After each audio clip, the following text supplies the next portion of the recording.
Pernah nggak sih lo ngerasa semesta lagi bikin grup WhatsApp yang isinya cuma buat ngerujakin hidup lo?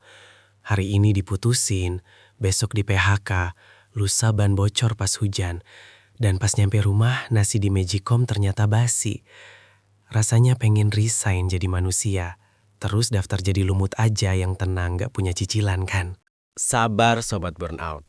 Sebelum lo mutusin buat pindah alam atau hobi dengerin lagu galau sambil mandi biar kayak video klip, gue mau kasih tahu satu rahasia.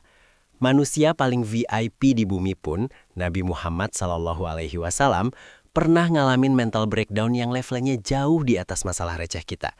Kita bahas gimana beliau nggak gila pas dunianya hancur lebur di peristiwa Taif. Ini bukan sekedar sejarah. Ini cara biar mental lo nggak gampang reot kayak kerupuk kena kuah seblak. Oke, bayangin lo di posisi Nabi saat itu. Beliau lagi ada di periode yang namanya Am al-Huzn, atau tahun kesedihan. Istrinya Siti Khadijah, yang mana adalah support system sekaligus investor emosional nomor 1, meninggal.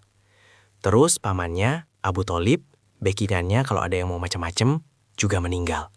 Secara politik, habis. Secara mental, remuk. Akhirnya beliau nyoba pindah haluan ke kota namanya Thaif. Jalan kaki bos, 90 km. Itu bukan jarak dari kamar ke dapur buat nyari promo GoFood ya.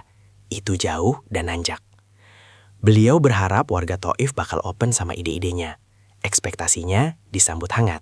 Realitanya, wah, ini yang bikin Twitter X bakal trending berhari-hari kalau kejadian sekarang. Bukannya dapat kopi atau kurma, Nabi malah disambut pesta batu. Anak-anak kecil sampai budak-budak di sana disuruh baris buat nimpukin beliau sepanjang jalan. Kaki beliau berdarah sampai darahnya beku di sendalnya. Kebayang nggak? Udah sedih ditinggal mati orang tersayang, mau cari harapan baru, malah digebukin se-RT. Kalau itu kita, mungkin kita udah bikin status. Dan ya, capak jadi orang baik. Tapi Nabi beda. Nah, di sini poin pentingnya. Pas lagi babak belur, beliau istirahat di bawah pohon anggur. Datanglah malaikat penjaga gunung, nawarin bantuan yang sebenarnya menggiurkan banget buat orang yang lagi emosi. Malaikatnya bilang, "Ya Muhammad, kalau lo mau, ini gunung gue timpain aja ke mereka biar jadi perkedel." Kalau itu gue bakal bilang, gaskan bang, kalau bisa pakai saus biar pedes. Tapi Nabi malah nolak. Beliau bilang, jangan, siapa tahu nanti anak cucu mereka jadi orang baik. Ini yang dalam psikologi disebut emotional intelligence tingkat dewa dan long-term vision. Beliau nggak biarin emosi sesaat ngerusak rencana jangka panjang. Ada satu lagi yang menarik. Beliau dapat setandan anggur dari budak bernama Adas. Beliau nggak fokus sama ribuan batu yang bikin luka, tapi beliau fokus sama satu tangkai anggur yang dikasih dengan tulus. Ini namanya positive reappraisal. Beliau tetap nyari celah kebaikan di tengah tumpukan sampah masalah. Jadi, buat lo yang ngerasa dunianya kiamat karena skripsi ditolak atau gebetan nikah sama orang lain, ini cheat sheet dari Nabi biar lo tetap waras. 1. Vertical venting, curhat langit.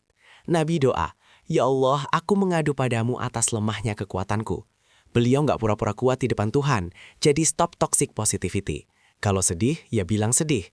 Nangis ya nangis, tapi ngadunya ke yang bikin skenario, bukan bikin 30x buat cari validasi netizen yang sebenarnya juga lagi pusing sama hidupnya masing-masing. 2. Delay response, rem emosi. Pas lagi pengen ngancurin gunung, mending tidur dulu atau minum air putih. Jangan ambil keputusan besar pas lo lagi pengen maki-maki orang. Nabi nahan emosi demi masa depan yang lebih besar. 3. Cari anggur kecil. Fokus ke hal kecil yang masih beres. Hari ini masih bisa napas? Masih bisa lihat video gue yang keren ini? Itu anggur lo. Syukuri itu biar mental lo punya bahan bakar buat jalan lagi. Ingat ya, setelah peristiwa Thaif yang berdarah-darah itu, Nabi langsung diundang Allah buat Isra Mi'raj.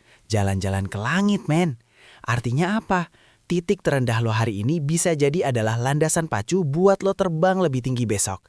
Asal lo jangan nyerah sekarang. Coba tulis di kolom komentar, hal paling absurd apa yang bikin lo pengen nyerah minggu ini? Biar kita ketawain bareng atau kita doain bareng biar cepet kelar. Jangan lupa subscribe dan nyalain loncengnya. Karena kalau enggak, gue doain pas lo tidur, jempol kaki lo ke santuk kaki meja. See ya!